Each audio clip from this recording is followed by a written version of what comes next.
में राजा हरिश्चंद्र की भी कथा आती है।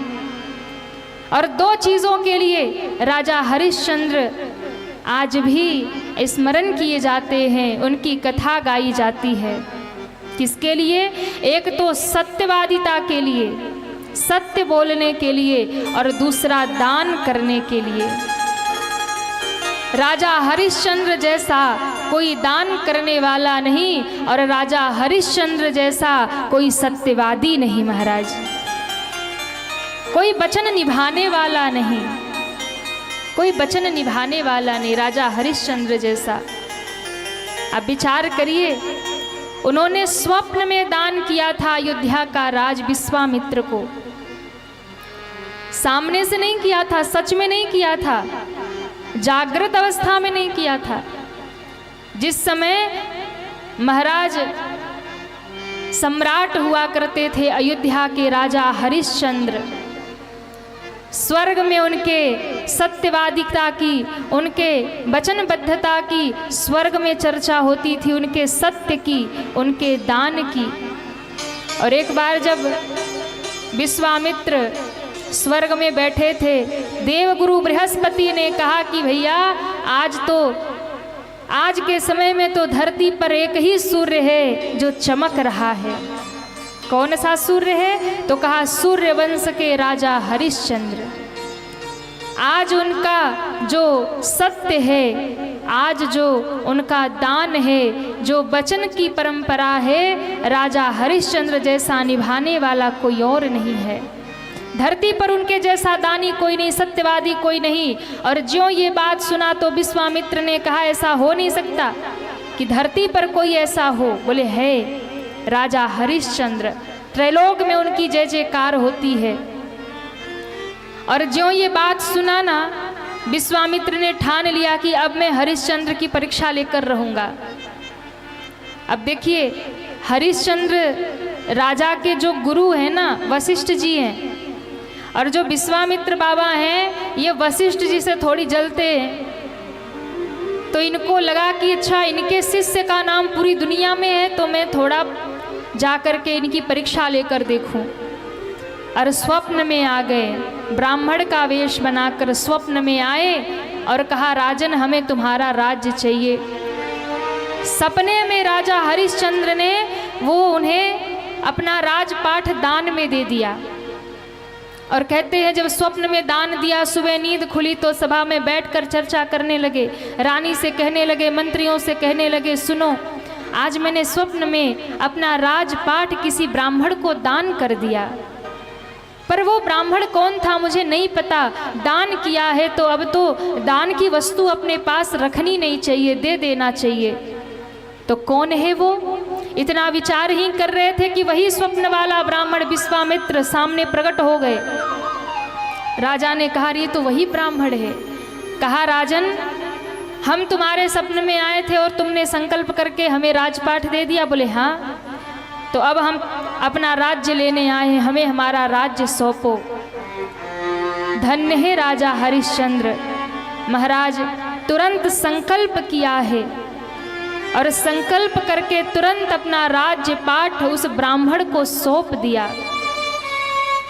और जैसे ही संकल्प किया, राज्य पाठ ब्राह्मण को सौंपा। अब परीक्षा का समय शुरू हो गया। विश्वामित्र ने कहा कि राजन तुमने संकल्प तो किया पर दक्षिणा नहीं दी, अब हमें दक्षिणा भी दो। क्यों? दान अलग है, दक्षिणा अलग है। कुछ भी आप दान करो तो दान के साथ दक्षिणा जरूरी होती है। तो मुझे स्वर्ण की मोहरे दक्षिणा में चाहिए, स्वर्ण की मोहरे दक्षिणा में चाहिए। तो तुरंत हरिश्चंद्र राजा ने तुरंत कहा अपने मंत्रियों से, जाओ राजकोष खोलो और ले आओ स्वर्ण की मोहरे, हमें दक्षिणा देनी है। तुरंत विश्वामित्र जी ने कहा राजन जब राजपाठ मेरा हो गया तो राजकोष भी मेरा हो गया, फिर आप मेरा ही धन मुझे क्यों दान कर रहे? ये बात सुनते ही दोनों हाथ जोड़ करके राजा हरिश्चंद्र ने कहा गुरुदेव, हे महाराज, मैं सम्राट था इस देश का और मुझे आदत थी आदेश देने का, पर हमें क्षमा करिए, हम कहीं से न कहीं से व्यवस्था करेंगे, आपको स्वर्ण की मोहरें जरूर देंगे। तो कहा 30 दिन का समय तुम्हारे पास है और ला करके मेरा मूल्य चुकाओ, दक्षिणा पूरी करो। उसी समय राजा हरिश्चंद्र ने राजसी वस्त्र उतार दिए, अपने मुकुट उतार दिए, रानी को लेकर के चल पड़े महाराज स्वर्ण की व्यवस्था करने, मुद्रा की व्यवस्था करने, धन की व्यवस्था करने। अब तो पूरी पृथ्वी पर सम्राट राजा हरिश्चंद्र थे, पर अब विश्वामित्र जी हो गए। ज्यों राजा निकले ना, रानी भी पीछे पीछे, छोटा सा बालक रोहित है लेकर के राजा रानी राजपथ पे जब निकले, पूरी प्रजा हाहाकार करने लगी, पूरी प्रजा रोने लगी, घेर लिया। अरे महाराज हमें छोड़कर मत जाइए, अरे महाराज हमें छोड़कर मत जाइए। महारानी तारा का त्याग देखिए, जो महलों में रहा करती थी, कभी पालकियों में राजपथ पे निकला करती थी, लोग दूर से दर्शन करते थे ना, साधारण सी साड़ी पहने वो महारानी तारा अपने पति के पीछे पीछे चल पड़ी। ध्यान रखिएगा, धर्म पत्नी वही होती है जो अपने पति के सुख में साथ रहे और दुख में भी साथ रहे, उसी को धर्म पत्नी कहते हैं ना। क्यों? धीरज धर्म मित्र अरु नारी, आपत काल परीक्षी है चार। चार की परीक्षा विपत्ति के समय में होती है। धीरज, विपत्ति का समय आता है तो आपके धैर्य की परीक्षा होती है। धर्म, विपत्ति के समय आपके धर्म की परीक्षा होती है। मित्र की परीक्षा दुख के समय होती है और पत्नी की भी परीक्षा दुख के समय होती है। जो पत्नी 100 दिन सुख में पति के साथ रही हो और एक दिन दुख का आए और वो पति को गलत बोले, पति को उल्टा सीधा बोले या पति का साथ छोड़ दे, तो वास्तव में वो पत्नी पत्नी कहलाने के लायक नहीं है। पर धर्म पत्नी वो है जो पति के सुख में खड़ी हो और दुख में भी कंधे से कंधा मिलाकर खड़ी हो। वास्तव में वो धर्म पत्नी होती है, वही पतिव्रता होती है। जब निकली पीछे पीछे पूरी प्रजा, अरे किसी ब्राह्मण ने हमारे महाराज को लूट लिया, किसी ब्राह्मण ने हमारे महाराज को बहका दिया। पूरी प्रजा को समझाते बुझाते पैदल पांव महारानी तारा और छोटे से राजकुमार राहुल को लेकर, रोहित को लेकर के चल पड़े। कहाँ जाएंगे? तो कहा काशी जाएंगे। क्यों? काशी पृथ्वी पर नहीं है, काशी पृथ्वी से अलग है, महादेव के त्रिशूल पर बसी है। अब जो राज्य, पहले तो एक छत्र सम्राट हुआ करते थे ना, पूरी पृथ्वी पर एक छत्र सम्राट राजा हरिश्चंद्र थे, तो वो कहीं भी नहीं रह सकते थे, क्योंकि जिस भूमि को दान में दे दिया उस दान की वस्तु में, स्थान में रहने का अधिकार नहीं है। तो काशी जाएंगे क्योंकि काशी पृथ्वी से अलग है। छोटा सा बालक जो कभी मखमल के बिछौनों पर खेला करता था, पैदल पांव चलते चलते पांव में छाले पड़ गए, मुख सूख गया। महारानी तारा जो कभी दास दासियों के बीच में घिरी रहती थी, पैदल पांव चलने लगी। छोटा सा बच्चा प्रश्न करने लगा, पिताजी अभी कितनी दूर चलना है? कहा कुछ दूर और काशी आ जाएगी। कितनी दूर है काशी? कहा ज़्यादा दूर नहीं बेटा, कुछ दूर और चलना है। चलते चलते महाराज हरिश्चंद्र काशी पहुंच गए। और काशी में जब गए, काशी के गलियों में, उस चौक में, उस बाजार में घूमने लगे। अरे कोई हमें खरीद लो, कोई हमें ले लो। उन्हें पता था काशी में ऐसा स्थान है जहां मनुष्यों की बिक्री होती है, लोग दास दासी खरीद कर ले जाते हैं। राजा रानी और छोटा सा राजकुमार तीनों बैठ गए और तीनों बैठकर दिन भर इंतजार करने लगे, कोई खरीद ले, हमें उस ब्राह्मण की दक्षिणा चुकानी है। शाम हो गई, कहते हैं कोई खरीदार नहीं आया। आज अवधि पूर्ण होने वाली है, सामने विश्वामित्र वही ब्राह्मण का रूप लेकर प्रकट हो गए। अरे राजन, या तो तुम दक्षिणा चुकाओ या तो मैं तुम्हें श्राप दे दूंगा। तुरंत हाथ जोड़ा, गुरुदेव अभी पूरा दिन बीता नहीं, कुछ समय और हमें दीजिए, हम आपके धन की व्यवस्था करेंगे। और कहते हैं कुछ समय बाद वही ब्राह्मण एक दूसरे ब्राह्मण का वेश बनाकर आ गए, एक बूढ़े पंडित का वेश बनाकर आ गए और कहा कि हमें एक स्त्री की आवश्यकता है, हमारी जो धर्म पत्नी है वो वृद्ध हो गई है, हमें एक अनुष्ठान करना है, उसके लिए एक सेविका चाहिए जो सब घर का काम धाम संभाले, भोजन बनाए, चूल्हा चौका करे। और तुरंत राजा हरिश्चंद्र ने हाथ जोड़ के कहा, हे विप्रवर, यदि आप कुछ लेना चाहते हैं तो हमें ले चलिए, अपना दास बना लीजिए। जो इतना कहा ना, तो उस ब्राह्मण ने कहा, नहीं नहीं, मुझे 3 की आवश्यकता नहीं, मुझे बस 1 महिला की आवश्यकता है जो घर का काम संभाले। राजा हरिश्चंद्र रो पड़े, अपनी पत्नी को मैं बेच दूं, कैसे बेच दूं। लेकिन तुरंत रानी खड़ी हो गई, महाराज के दोनों कंधों को पकड़ के कहा, महाराज हम आपकी धर्म पत्नी हैं, अर्धांगिनी है ना, आधा मेरा भी कर्तव्य है आपके साथ खड़े रहने का, इस धर्म में साथ देने का, इसलिए आप विचलित ना होइए, धर्म की परीक्षा तो कठिन समय में होती है, हमें बेच दीजिए महाराज। आप सोचिए, एक क्षत्रिय राजा, रघुवंशी राजा अपनी पत्नी का मोल लगा रहा, कितनी स्वर्ण मुद्रा दे दोगे? विश्वामित्र जी ने जितना मांगा था आधा देने को कह दिया। बोले ठीक है, मुझे स्वीकार है। तारा को पकड़ लिया और कहता है, चल आज से तुझे काम समझा देता हूँ, सब काम अच्छे से संभालना।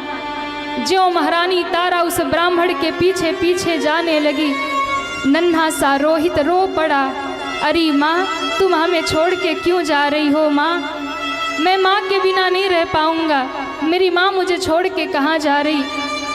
एक माँ की ममता रुक गई, हाथ जोड़ लिया, है विप्रवर, ये नन्हा सा मेरा बालक है, थोड़ी सी स्वर्ण मुद्रा दे दो और इसको भी साथ ले लो, कुछ न कुछ सेवा ये भी करेगा, आपके पूजन में पुष्प पत्र लाने का काम करेगा, इसे भी सेवक रूप में रख लो, कम से कम मेरा बेटा तो मेरे पास रहेगा, माँ के बिना छोटा बच्चा कहाँ जाएगा?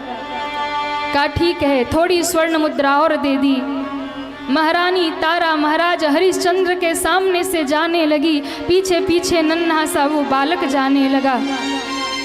महाराज हरिश्चंद्र ने अपने आप को कठोर कर लिया, आधी दक्षिणा की व्यवस्था हो गई।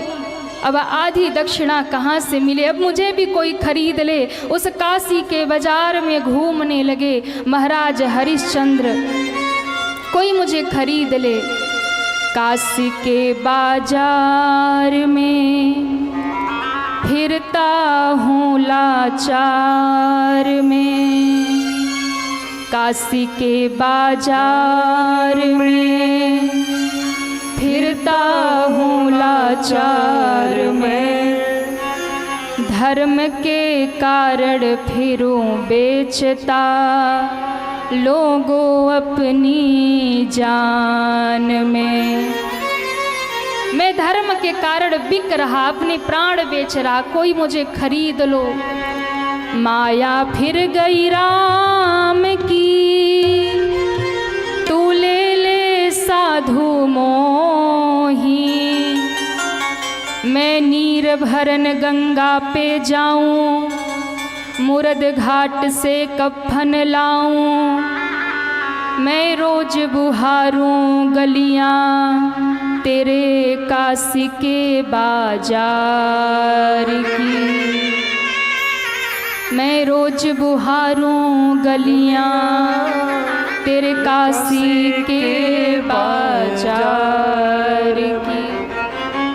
महाराज हरिश्चंद्र ने कहा, मैं हर काम करने को तैयार हूँ। उसी समय घाट का एक डोम राजा, जो लोगों की चिता जलाने का जलवाने का काम करते हैं, आ गए और कहा मुझे एक व्यक्ति की आवश्यकता है जो मेरा हर एक काम करता था वो आजकल नहीं रहा, मुझे आवश्यकता है। और जो स्वर्ण मोहरी थी उन्होंने दे करके खरीद लिया।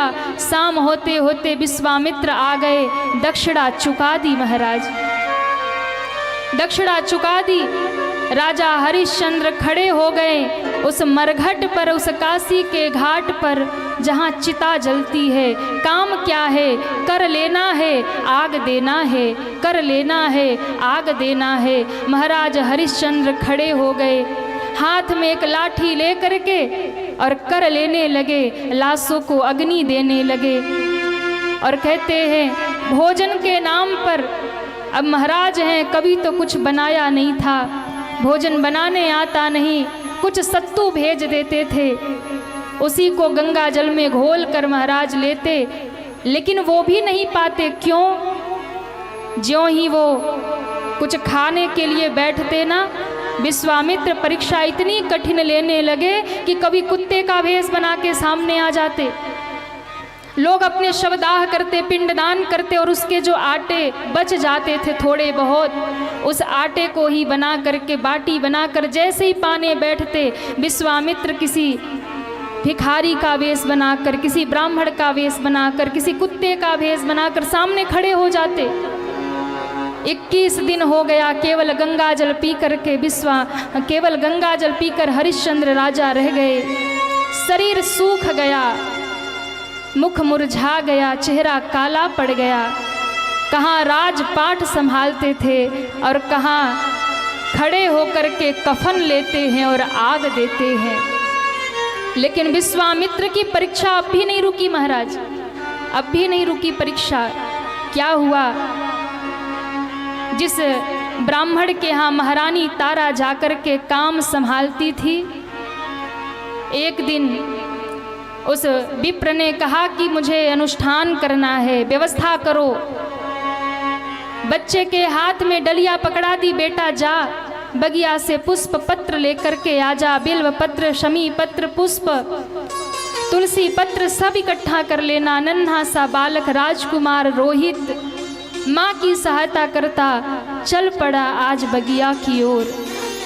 ज्यों ही बाग में घुसा, बहुत सुंदर बगिया, पुष्प तोड़ने लगा, पत्र तोड़ने लगा। उसी समय कहते हैं विश्वामित्र काला नाग बनकर वृक्ष में लिपट गए। ज्यों ही नन्हे से बालक रोहित ने झाड़ी में हाथ डाला, पुष्प पकड़ा था कि काला नाग बनकर फन फैलाकर विश्वामित्र ने उस नन्हे से बालक को डस लिया। जब ही सांप ने डसा, बालक रो पड़ा, धरती पर गिर पड़ा। माँ तुम कहाँ हो? माँ एक बार मुझे मिलने आ जाओ माँ।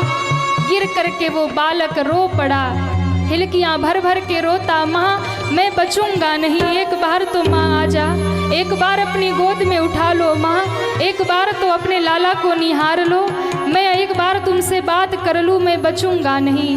नन्हा सा बालक गिरा धरती पे, शरीर नीला पड़ने लगा। विश्वामित्र ने ही एक रूप बनाया व्यक्ति का और जाकर उसी गली में आवाज लगाने लगे, अरे किसका बेटा गया था बगिया में पुष्प लाने, उसे सर्प ने डस लिया। किसका बेटा था बगिया में पुष्प लेने गया, किसका बेटा था? ये बात महारानी तारा के कानों में आई और महारानी तारा एकदम उठकर खड़ी हो गई। मेरा रोहित गया था, मेरा लाला गया था बगिया से पुष्प लेने। कहा जिसका भी लाला था तुरंत जाकर अपने बच्चे को उठाओ, काले नाग ने उसे डसा है, उसका जीवन ज्यादा नहीं है।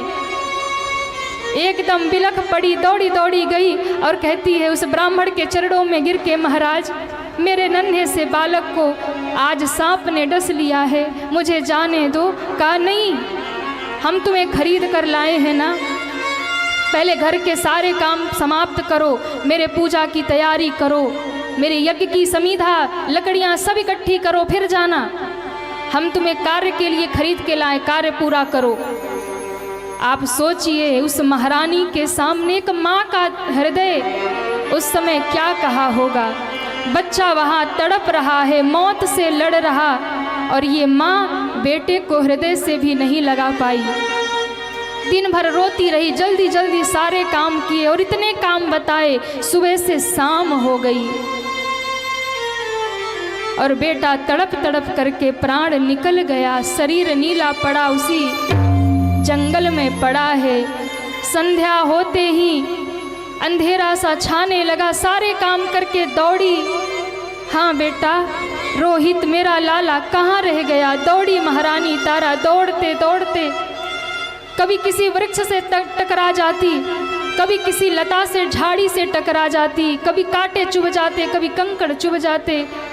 शरीर की सुध नहीं है। हाँ लाला, हाँ बेटा, हाँ रोहित तू कहाँ है? अंधेरे में बेटे को ढूंढने लगी, शव मिला बेटे का। शरीर ठंडा पड़ गया था, नीला पड़ गया था। हृदय से लगा करके बेटे के लाश को रो पड़ी और कहती है, आज मेरा रोहित मुझे छोड़कर चला गया है। महाराज आप कहाँ हैं? आज आपका बेटा मेरे पास नहीं है, मैं आपसे मिलूंगी, आपकी धरोहर संभाल नहीं पाई। मेरा इकलौता बेटा चला गया, मेरा रोहित मुझे छोड़कर चला गया। आप सोचिए उस माँ पर क्या बीती होगी। एक माँ के लिए सबसे अधिक दर्द, सबसे अधिक कष्ट दुनिया में अगर कुछ होए ना, तो अपनी बेटे की मौत को देखना। सबसे बड़ा दुर्भाग्य अगर कुछ किसी पिता के लिए है ना, तो अपनी बेटे के शव को कंधा देना, ये सबसे बड़ा दुर्भाग्य है। रोते रोते बेटे की लाश को उठा करके शमशान की ओर ज्यों चली महाराज। महारानी तारा के आंसू थम नहीं रहे। अंधेरे में पहुंच गई घाट पर। महाराज हरिश्चंद्र पहरा दे रहे।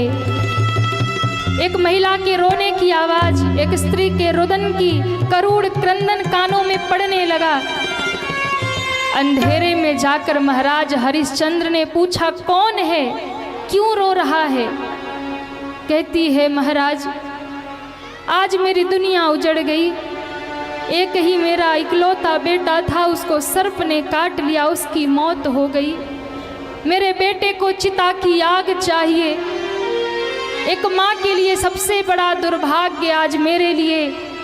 उस दिन दुर्भाग्य नहीं होता यदि माँ अपने बेटे के लिए रोटी मांगे। उस दिन दुर्भाग्य नहीं होता अगर उसे परवरिश के लिए कुछ किसी से मांग लेती, उसे पढ़ाने लिखाने के लिए मांग लेती। पर आज एक माँ के लिए सबसे बड़ा दुर्भाग्य अपने बेटे के लिए चिता की आग मांग रही। महाराज ने कहा, पहचान नहीं पाए कि ये महारानी है। अंधेरा था, ना महारानी पहचान रही कि ये वही महाराज हरिश्चंद्र है। महाराज आग चाहिए, और ज्यों कहा, बोले कुछ कर है देने के लिए तुम्हारे पास? कफन भी चाहिए और कर भी चाहिए। अब तो एकदम बिलख कर रो पड़ी, हमारे पास कुछ नहीं है, मेरे बेटे को आग चाहिए। कहा, नहीं नहीं देवी, मैं तुम पर दया नहीं कर सकता, मैं मेरे स्वामी की विश्वास है, मैं मेरे स्वामी के साथ विश्वासघात नहीं करूँगा। कर दो, कफन दो, तभी तुम्हें आग मिलेगी। कफन के नाम पर आज बेटे के शरीर पर कुछ नहीं। महारानी तारा ने अपनी साड़ी आधी फाड़ दी, बेटे के ऊपर डाल दिया। महाराज कफन के नाम पर ये आधी साड़ी मेरे पास है, यही ले लो और मेरे बेटे को आग दे दो। महाराज एकदम कठोर हो गए। नहीं नहीं देवी, तुम कहीं और चली जाओ, मैं अपने स्वामी के साथ विश्वासघात नहीं करूँगा। अब रोते हुए, जैसे ही बिलखते हुए माँ देखने लगी, अचानक बिजली की चमक हुई, और ज्यों बिजली की चमक हुई महाराज ने देखा और महारानी तारा को पहचान गए। अरे महारानी तारा, तुम यहाँ क्या कर रही हो? अब महारानी तारा को याद आया, महाराज क्या आप अयोध्या के सम्राट हैं? क्या आप नरेश हैं? कहा, हाँ देवी, मैं ही हरिश्चंद्र हूँ। स्वामी ये क्या दशा आपने बना लिया? कहा, देवी ये सब बातचीत का समय नहीं, ये बताओ हुआ क्या है? अब बिलख पड़ी है महाराज, हमारा बेटा अब नहीं रहा। इसे सर्प ने डस लिया और मैं कुछ नहीं कर पाई। मेरे आंखों के सामने ही मेरे बेटे ने प्राण त्याग दिए। अब तो आप पहचान गए ना, ये आपका बेटा है, इसे आग दे दो महाराज। क्या धर्म की परीक्षा थी, क्या सत्य की परीक्षा थी। हृदय को कठोर करके महाराज ने कहा, नहीं देवी, कुछ भी कहो, आग मैं फिर भी नहीं देने वाला, क्योंकि स्वामी के साथ विश्वासघात नहीं करूँगा। इतना कह करके हरिश्चंद्र कठोर बने खड़े रह गए। रोती हुई बेटे के शव को उठाकर गंगा के किनारे आकर बैठ गई। ये कैसी परीक्षा है हे माँ गंगा, ये कैसा समय है। बेटे को आग नहीं दे रहा पिता, माँ के पास कफन के लिए पैसे नहीं, ये कैसा समय है। मानो गंगा की लहरें उसी समय कह पड़ी, ये संसार एक नदी की धारा है, एक किनारा सुख का है तो दूसरा किनारा दुख का है। सबके जीवन में ये दोनों किनारे आते हैं, कभी सुख आता है, कभी दुख आता है, कभी कोई राजा से रंक बनता है, कभी कोई रंक से राजा बन जाता है। संसार है एक नदिया, सुख दुख दो किनारे हैं। मनुष्य की कोई औकात नहीं, काल चक्र किसको कहाँ खड़ा करे। संसार है एक नदिया, सुख दुख दो किनारे हैं। ना जाने कहाँ जाए हम बहते धारे हैं। संसार है एक नदिया, सुख दुख दो किनारे। ना जाने कहाँ जाए हम बहते धारे हैं। ना जाने कहाँ जाए हम बहते धारे हैं।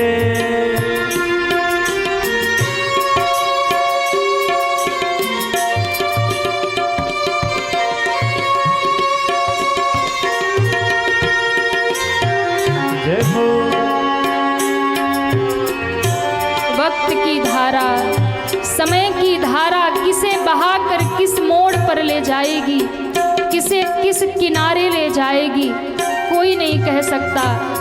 अपना कब पराया हो जाए, पराया भी अपना हो जाए, कोई कह नहीं सकता।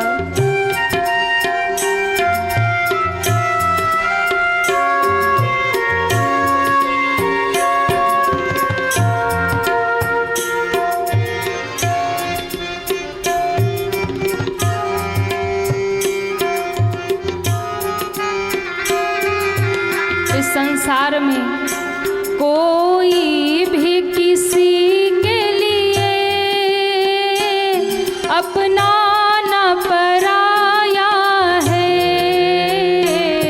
कोई भी किसी के लिए अपना न पराया है। कोई भी किसी के लिए अपना न पराया है। रिश्तों के उजाले में हर आदमी साया है। रिश्तों के उजाले में हर आदमी साया है। हर आदमी साया है। कुदरत के भी देखो हर खेल निराले हैं। कुदरत के भी देखो हर खेल निराले हैं। ना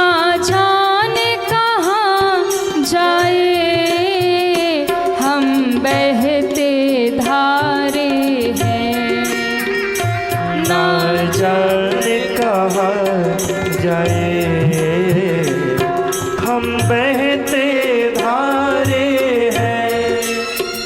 संसार है एक नदिया, सुख दुख दो किनारे हैं, ना जाने कहाँ जाए, हम बहते धारे हैं, हम बहते धारे हैं, हम बहते धारे हैं, हम बहते धारे हैं, हम बहते धारे हैं।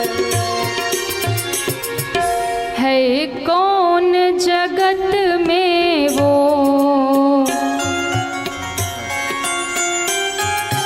कौन जगत में वो,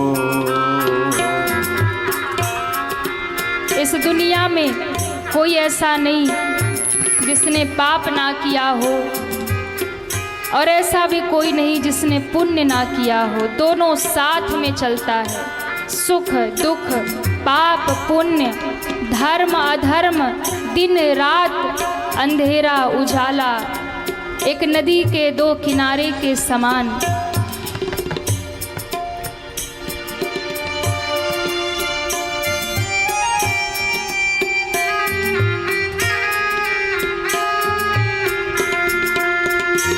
है कौन जगत में वो, जिसने ना पाप किया, है कौन जगत में वो, जिसने ना पाप किया, है कौन वो दुनिया में ना पाप किया जिसने, है कौन वो दुनिया में ना पाप किया जिसने, बिन उलझे कांटों से है फूल चुने किसने, बिन उलझे कांटों से है फूल चुने किसने, है फूल चुने किसने, बेदाग नहीं कोई, बेदाग नहीं कोई, यहाँ पापी सारे हैं, यहाँ पापी सारे हैं, ना जाने कहाँ जाए, हम बहते धारे हैं, ना जाने कहाँ जाए, हम बहते धारे हैं। संसार है एक नदिया, सुख दुख दो किनारे हैं, ना जाने कहाँ जाए, हम बहते धारे हैं, ना जाने कहाँ जाए, हम बहते धारे हैं, हम बहते धारे हैं, हम बहते धारे हैं। रोते रोते मूर्छित हो गई महारानी तारा। बेटे का शव रखा है किनारे पर, अब एक ही रास्ता है, गंगा जी में शव को बहा दे। उसी समय विश्वामित्र ने परीक्षा की चरम रेखा पार कर दी और कहते हैं जा कर के एक नागरिक का वेश बनाकर नगरवासियों को भड़का दिया। अरे एक ऐसी महिला पिशाचनी बनी घूम रही है, बच्चों को मार दे रही है, बच्चों को मार रही है, बाल घातिनी है, उसे समाप्त कर दो। लोग दौड़े राजा के पास, एक ऐसी महिला आई जो बच्चों को मार रही है। राजा ने डोम राज को बुला करके कहा कि देखो कौन है, उसका वध करवाओ। राजा डोम ने बुलाकर हरिश्चंद्र को कहा, जाओ देखो कोई ऐसी महिला आई है जो बच्चों को मारती है, बाल घातनी है, मार डालो उसे, उसका वध कर दो। राजा हरिश्चंद्र घूमने लगे, कौन है ऐसी महिला। ढूंढते हुए जब गंगा के घाट पर पहुंचे, लोगों ने कहा यही है, बाल घातनी है, इसे मार दो। राजा हरिश्चंद्र ने जब देखा और महारानी तारा पर आदेश है मालिक का, इसे मार डालो, निर्दोष पत्नी की हत्या कर दो। आज महाराज अभी तक महाराज के आंखों में आंसू नहीं आए थे, पर अब राजा हरिश्चंद्र के आंखों में आंसू आ गए। हे विधाता, आज कैसी परीक्षा मेरी ले रहे हो, कैसा धर्म पालन मुझसे करवा रहे हो। मेरे ऊपर मेरे स्वामी का आदेश है कि मार दो, और मारना भी किसको है, मेरी निर्दोष पत्नी जो मेरे ही बेटे का शव लेके बैठी है, जिसको मैं अपने यहाँ हाथ से अपने बेटे को आग भी नहीं दे पा रहा, चिता नहीं दे पा रहा, और अब पत्नी को भी मार दूं। ये मुझसे नहीं होगा, ये मैं कैसे कर दूंगा। लेकिन फिर याद आया, नहीं, मुझे धर्म का पालन करना है, मुझे सत्य का पालन करना है। और ये सोच करके खड्ग उठाया ही था, और महाराज ने कहा, महारानी मुझे क्षमा कर दो, मैं जानता हूँ तुम निर्दोष हो, मैं जानता हूँ बेटे का शव है, पत्नी को मारने का आदेश है, स्वामी की आज्ञा भी माननी है। लेकिन महाराज हरिश्चंद्र ने निर्णय किया, देवी तुम चिंता मत करो, हम तीनों ने साथ धर्म निभाया है ना, हम तीनों ने साथ सुख भोगा था, हम तीनों ने साथ इस दुख को भोगा है, और परलोक भी जाएंगे तो हम तीनों साथ जाएंगे। महारानी तुम चिंता मत करो, रोहित गया ना, तुम भी जाओ, धर्म के पालन के लिए मैं तुम्हें मारूंगा, तुम भी जाओ, पर चिंता मत करना, इसके बाद मैं अपनी गर्दन उतारूंगा, देवी तेरे पीछे, मैं भी तेरे पीछे स्वर्ग में आ जाऊंगा, पर धर्म को डिगने नहीं दूंगा। महारानी ने अपने आप को कठोर कर लिया, महाराज जब हर प्रकार से धर्म निभाया ही है, तो आज मालिक के, अपने स्वामी के वचन का पालन करो, उतार दो मेरी गर्दन। और ज्यों खड्ग उठाया है, चलाने ही वाले थे, कहते हैं उसी समय उसी काशी के घाट पर, उसी गंगा के किनारे ब्रह्मा विष्णु महादेव प्रकट हो गए, शिव प्रकट हो गए, विश्वनाथ प्रकट हो गए, भगवान नारायण प्रकट हो गए, देवता आकाश में प्रकट हो गए, विश्वामित्र प्रकट हो गए। भगवान ने कहा, राजन रुक जाओ, रुक जाओ, रुक जाओ। रुक गए और देखा त्रिदेव प्रकट हैं। हाथ जोड़ लिया राजा हरिश्चंद्र ने, प्रणाम किया है, कहा राजन बस, बहुत धर्म की परीक्षा दे ली तुमने, बहुत सत्य का पालन कर लिया, अब और नहीं, रुक जाओ। रो पड़े, प्रभु अब हमें रुकने को मत कहिए, क्या बचा है। अरे मेरी प्रजा जिसके लिए, जिसका पालन मैं करता था वो नहीं रही, मेरा बेटा रोहित जिसे देखकर जीता था वो भी नहीं रहा, अब हम दोनों जीकर क्या करेंगे। या तो बेटे की चिता लगाएं और हम दोनों पति पत्नी उसी चिता में बैठ जाएं, हम किसके लिए जिएंगे।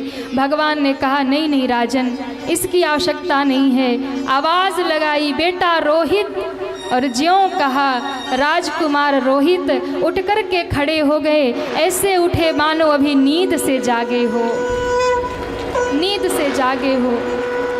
उठ कर के खड़े हो गए, माँ ने हृदय से लगा लिया, बेटे को गोद में उठा लिया।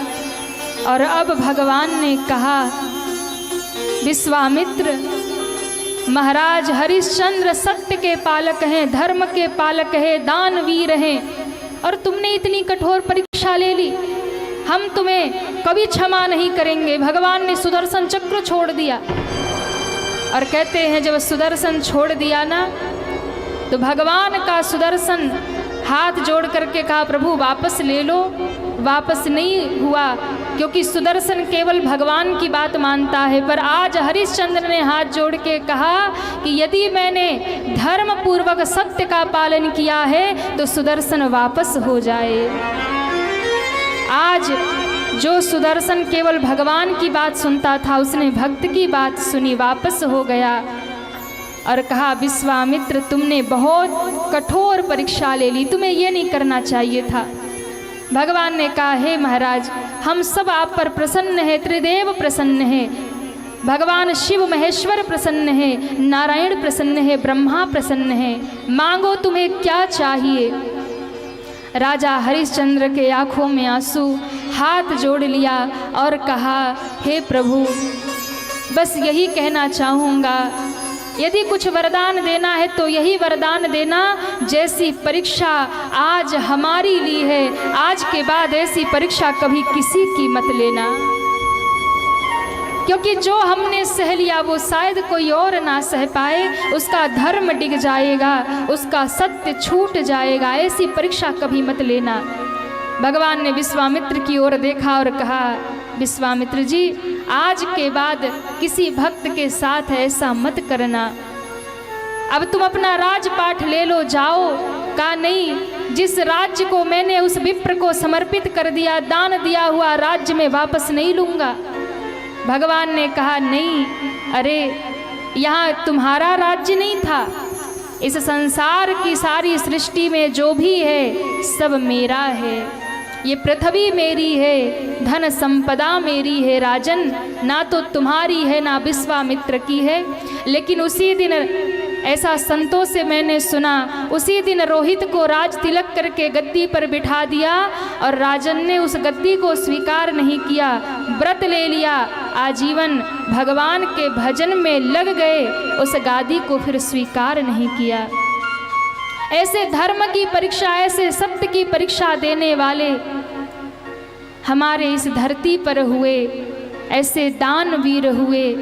ये भारत भूमि ऐसे ही महान नहीं है महाराज, इस भारत को ऐसे ही पावन नहीं कहते हैं। यहाँ बड़े से बड़े वीर हुए, बड़े से बड़े भक्त हुए और बड़े से बड़े धर्म और सत्य का पालन करने वाले राजा और महाराज हुए, परम भक्त हुए, जिन्होंने धर्म का पालन किया प्राण दे करके।